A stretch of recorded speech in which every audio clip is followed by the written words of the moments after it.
In the previous video we have seen that kingdom Animalia. Kingdom is name of the biggest group, right, of animals. Kingdom Animalia. This included all different kinds of animals present on earth. Includes all different kinds of animals present on earth, right? This kingdom Animalia includes all animals, right? This kingdom Animalia is further divided into two sub-kingdoms. Do you remember? So sub-kingdom, what is that sub? Invertebrata. And what is the second one? Second sub-kingdom is Vertebrata. Do you remember? Invertebrata included all animals without what? Vertebral column.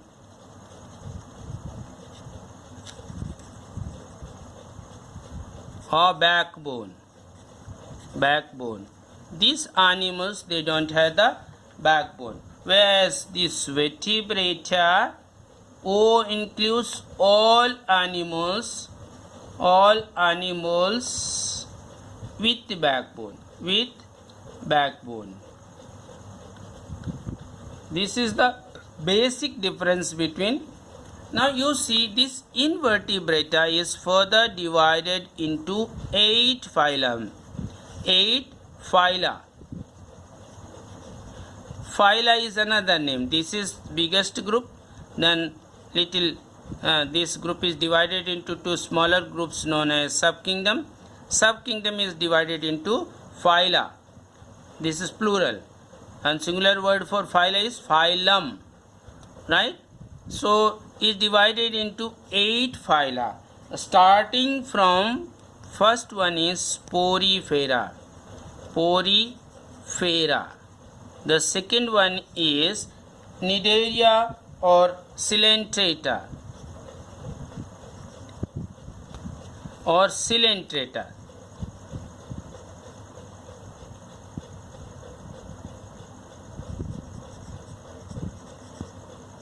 Coelenterata, right? The third one is Platyhelminths.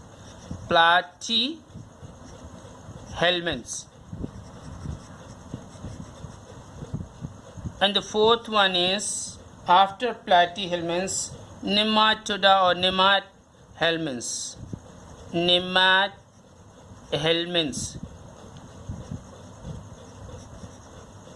Or Nematoda. The fifth one is Annelida. And the sixth one is, after Annelida, you have Mollusca. And the seventh one is Arthropoda.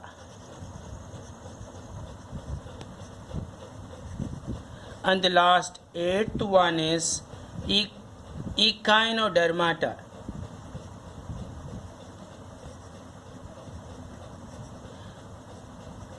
Right? And the eighth one is Echinodermata. Similarly, this Vertebrata is divided into 5 phyla. The first one is Pisces. Then the second one is, after Pisces, we have amphibians.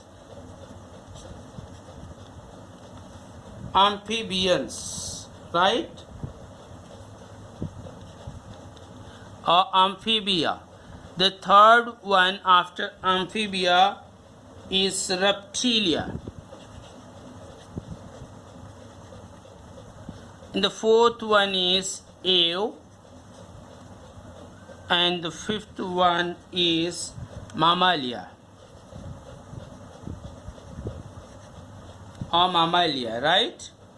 So this way kingdom Animalia is further divided into two subkingdoms named as Invertebrata and Vertebrata. The basic difference between Invertebrata is that Invertebrata and Vertebrata is that Invertebrata included all animals without vertebral column or backbone, right? Whereas this Vertebrata included all animals with backbone, right? Now it will be better clear if we take one example and just see the structure, right?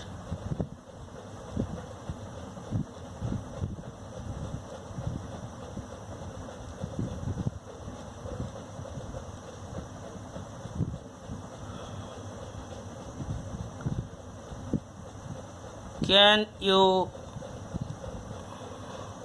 recognize this animal? Yes. Can you recognize this animal?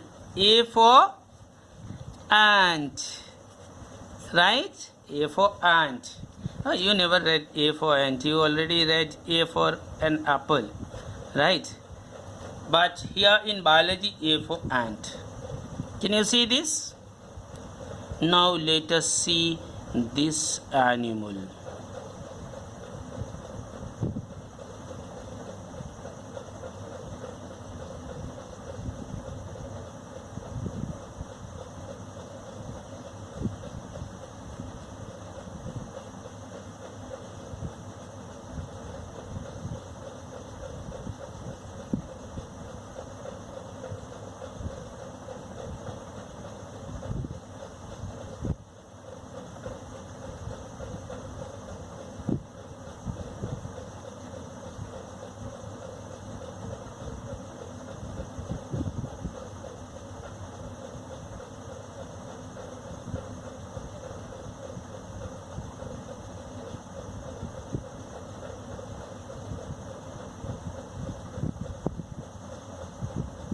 Right? Can you guess what is this animal? These animals have the hoof, isn't it?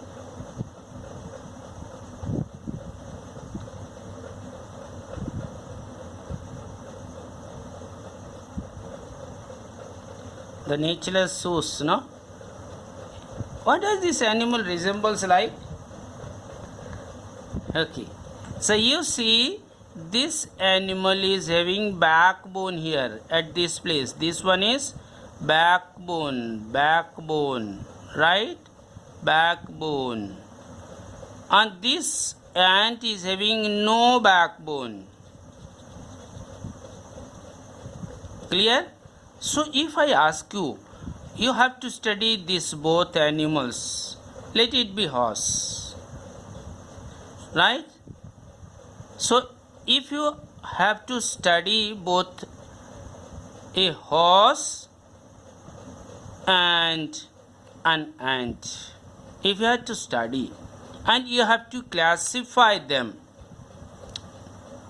so you will keep this ant into the subkingdom of Invertebrata or Vertebrata? Yes. I had told you that invertebrate included animals without the vertebral column or backbone, and this ant is not having a backbone. So you will keep this ant into the subkingdom Invertebrata. Do you follow? Similarly, a horse is having backbone. So where will you keep this horse? In the column or in the subkingdom Vertebrata. Is that clear to all of you? So this way all animals without backbone, they are kept into the subkingdom Invertebrata, whereas all animals with backbone, they are grouped into the group of Vertebrata. Right? Now, what is included in your syllabus for your first semester examination for this session is you have to know the characteristic features of all these 8 phyla of Invertebrata and all these 5 phyla of Vertebrata along with their examples, right? So, we will pick one by one and read about this Porifera, then Cnidaria, Platyhelminths, Nemathelminths, and then Annelida, Mollusca, Arthropoda, Echinodermata. When I say these words, when I spell out these words, you find little bit unfamiliar, uncomfortable, or words that you never heard, right? Porifera, is not having any, it's not making a sense for us, no? Yes, but it's not so. Our scientists or scholars, once they gave the names to these groups, it was based on the meaning. This Porifera, let me tell you the meaning of this word Porifera. It will be easy for you to remember this. This word came from pore. This pore means a small hole. Do you know hole? Small hole, right? Suppose you take a needle and just pass it into a leaf. Leaf will have a hole, right? That is a small hole. But if you take a leaf and just put your finger through this, you will have a big hole, right? Both are hole. So big hole, we simply know it as hole. But the smaller ones, we call it as pore. Will you remember? So pore means small hole. The plural, if so many holes will be there, it will be pori. Pori means so many small holes, right?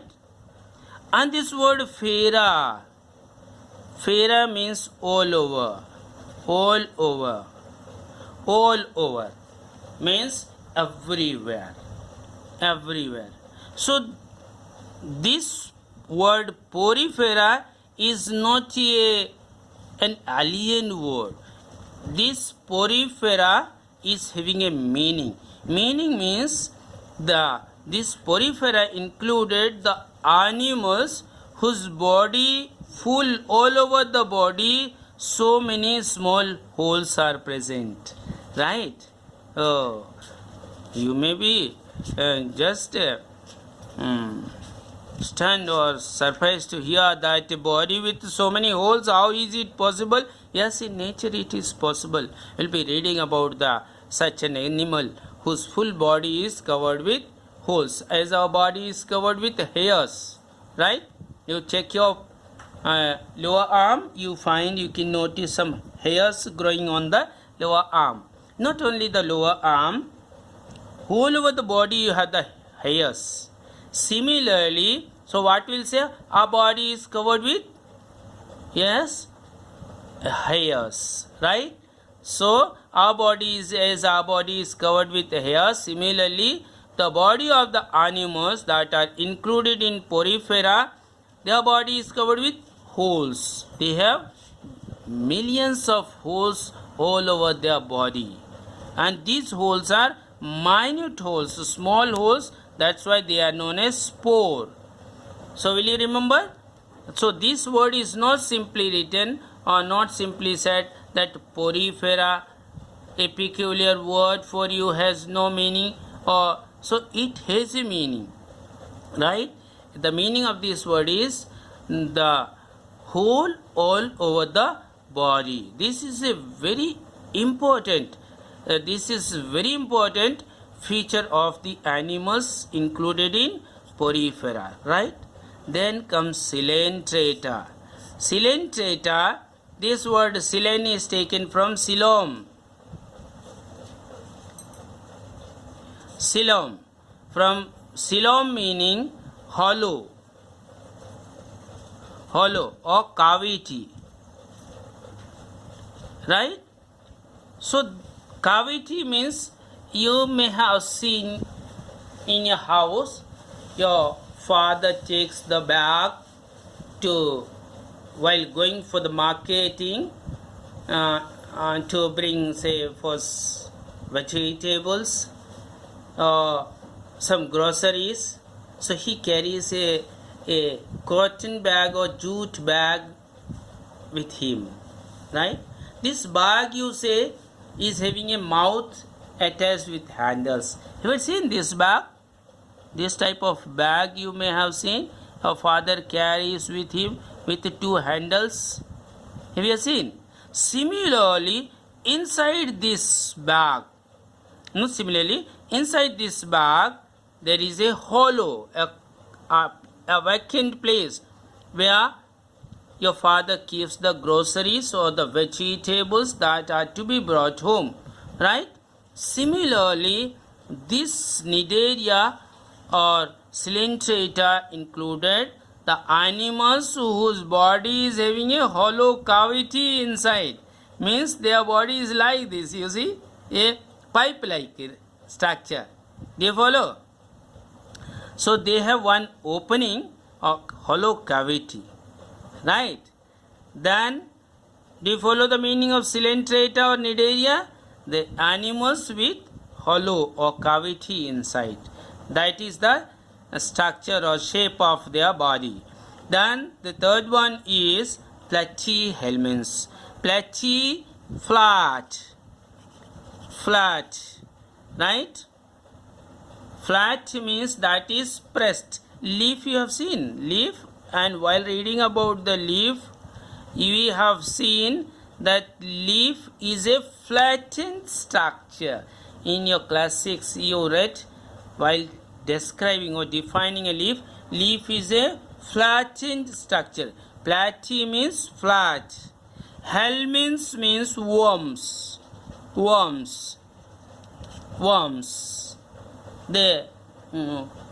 In day-to-day life you come across the worms, right?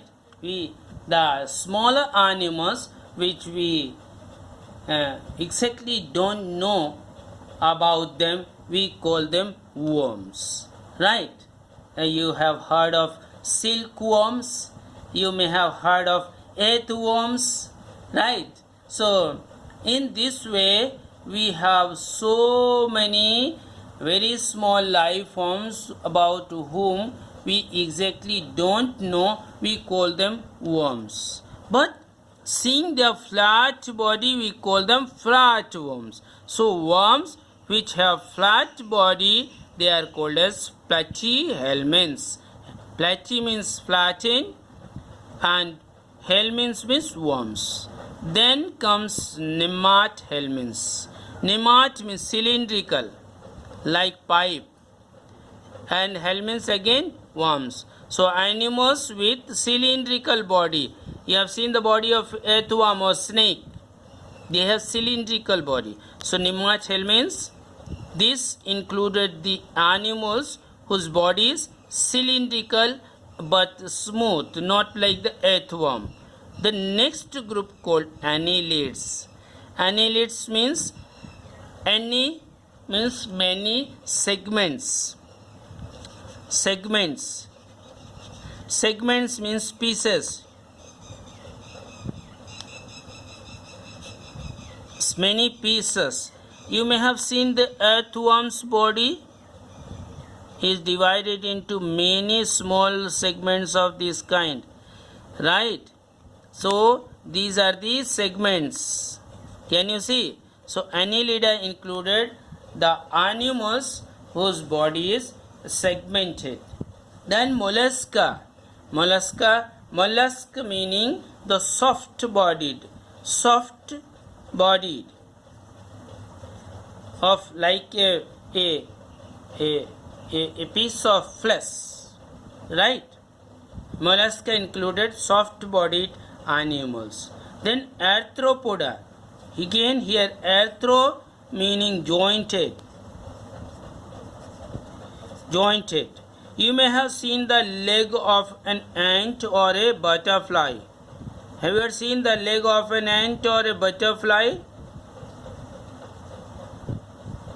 They have so many pieces. This type of leg. So 1, 2, 3. Grasshopper's leg. Right. The crabs, their legs, they have so many pieces. So arthro meaning jointed.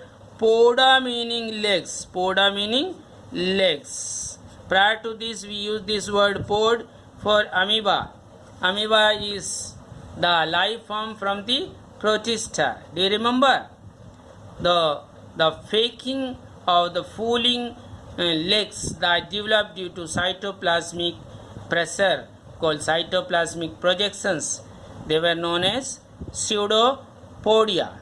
Right? That is the locomotor structure in amoeba that help amoeba to go from one place to another place. Right? Similarly, here also arthro meaning jointed, poda meaning legs. So arthropoda included the animals whose legs are having so many joints. Then comes echinodermata. Echine, E-C-H-I-N-E, echine or spine, or they have pricks. Thorns and pricks. Thorns you may have seen on wood apple or the lemon plant or rose also, the thorns. Similarly, echine means thorns or pricks or spines, and dermata, derma meaning skin, and dermata means skin with spines. Skin with spines. So this echinodermata included the animals whose body is covered with spines or pricks. If you happen to touch or a predator animal attacks these animals, they will be pricked with the spines on the body surface, right? So this you should not confuse with the vertebrate animal porcupine, right? That is common to our place. It's not porcupine, right? They have bigger spines. These have smaller spines. So in Porifera, the echinodermata word means echine or spines means pricks, and derma meaning skin, dermata means skin with. So this included the animals whose skin is having spines. Clear? Then this is all about the phyla, 8 different phyla in invertebrata. This included the animals which were primitive in nature. Primitive means they came to the earth prior to these animals, and in this order generally they came. In general way, if you want to study who came first or what type of animals originated on earth first, so in this order, the first Porifera, then Cnidaria, Platyhelminths, Nemathelminths, Annelida, Mollusca, Arthropoda, Echinodermata, then pieces turned to or developed to amphibians, amphibia developed to reptilia, reptilia developed to aves, aves developed to mammals. So at present these mammals are the most developed or latest version of the animals present on earth. So latest version of animals present on earth, latest means after that nature has not modified the animals yet. Though every day we are improving and a better kind of human beings or mammals are getting produced by nature. So this way the latest version of animals that the nature has created on this earth is mammals. I think you have better idea of these words. In the next video we will be talking about their feature and we'll take one example each, right, to study about these different phyla of invertebrata. Thank you.